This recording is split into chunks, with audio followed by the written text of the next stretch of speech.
Hey guys, Francis here, and I'm going to show you a couple moves to help your hips feel great. Stick around to the end and I'll show you a release that will use a little bit of traction with the yoga strap and a couple of free weights. All right, here we go. So I wanted to keep it simple for you guys. The first thing we'll do is we'll come down onto our back and start with pelvic rocks. So this is a simple release. So pressing the low back into the floor and then arching the back, making space between the low back and the floor. The movement that's happening at your hips is what we'll focus on, starting with the pelvic rocks.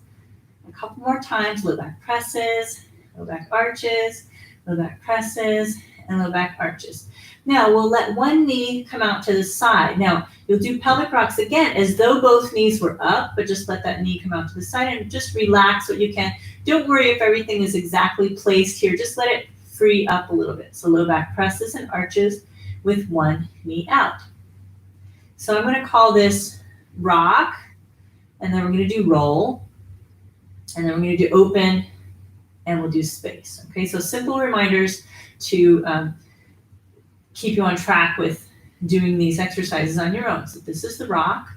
Now the roll. So this foot that's from the knee that is up pushes into the floor, and I'm going to roll this hip over by pushing that foot into the floor and then come back down. So this is the roll. I want to feel a little bit of engagement in the glutes, the gluteus medius and the upper outer glute area. We'll do a couple more times. Breathing. 2 more. 1 more. And then we'll do the same thing for the second side. So this is rock and roll. First, pelvic rocks, and we do the rocks with the knees up just a couple times to get that motion of the pelvis. Pelvic wheels into reverse motion, pelvic wheels into forward motion. Knee out is really what we want to go for, okay? So rock the pelvis with one knee out. About 6 times. Lengthen the breath and relax the hip. If there's any tightness there, it might not be so willing to relax. Now roll. So this foot right now is going to push into the floor. The hip rolls over like you're trying to roll over in bed or something like that. And then come back down 6 times. Push. Upper outer glute is working a little bit here. Again, lengthen the breath. Let's do 3 more like that. Simple release for the hips. 1 more. Okay, so that was the rock and roll. Now we're going to open.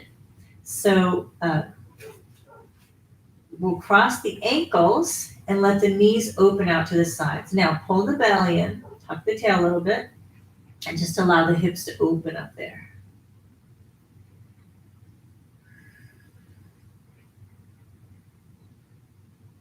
Last few moments. So reclining while we have our ankles crossed. It's almost like you were sitting cross-legged and then you went to lay back. Let's go ahead and use our hands to help us come out. Switch the ankle that's in front and let the knees open out to the side. Pull the belly in. Again, let the hips relax. Big breath in.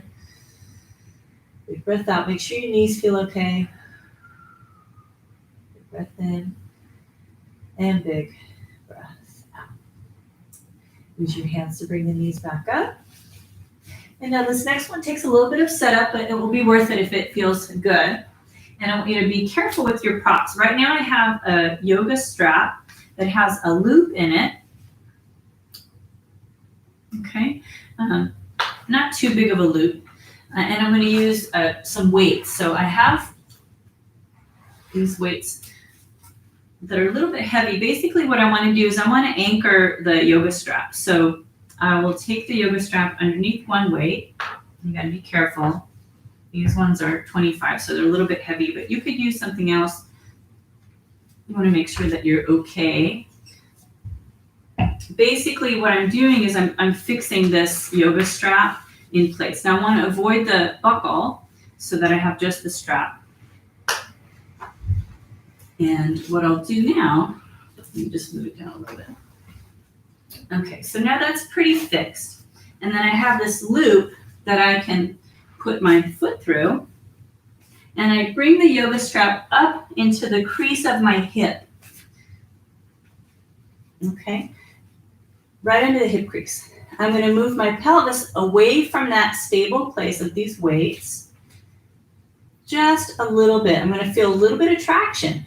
So visualize the hip bone in the femur bone into the hip socket, right? So the hip joint, and we're just giving a little bit of traction. So if I just lean away a little bit and move my pelvis just incrementally away from that strap, that's going to give me a little bit of traction. I'm going to put my hands on those props just to kind of give it a little extra security. Now I take my top ankle across my thigh and just let my knee come across just a little bit. The main thing I'm looking for is a little bit of traction in the hip joint. So remember when I move my pelvis away that little bit, and then I want to just keep it gentle, just a tiny little bit of leaning into the traction that I feel away with that strap fixed to that stable place of these weights. Okay, big breath in, big breath out.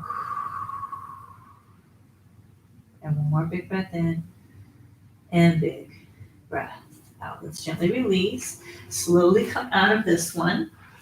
So we slide out. And then we can turn around. Move the cuffs just a little bit. And slide the other foot in. Let the strap come all the way to the hip crease. Wiggle in there so that it's really secure. And then just move the pelvis away from those weights, stabilize them with your hands a little bit, right? Ground your foot. Find that little bit of leaning away, gives you a little bit of traction, and adjust if you need to. You want to line up so there's a direct line of pull from that strap. And I'm going to just put my ankle across my thigh and just release, relax in there a little bit. Big breath in, big breath out. Big breath in. You don't want the knees to twist or anything like that. Just keep that pretty straightforward. It's just the pelvis moving away and that from that fixed point, a little bit of traction at the hip joint. If you had discomfort with weight bearing, right, on your hip, so when you're standing that you feel discomfort in the hip, then this could be potentially something that could make it feel a little bit better. And then we'll gently come out. So that is it. So rock and roll, and then open, and then space. This last one, you want to think of space, right, between the femur bone and the hip socket. Alrighty, so that's a couple moves that will hopefully help your hips feel great. I hope that's helpful. Feel free to hit the subscribe button below if you want to receive more videos, and you can hit the thumbs up. It will help people find the video that might be helpful. And I just hope that you have a great rest of your day and that your hips feel great and you have a great rest of your day. Thanks so much, guys. Take care. Mwah.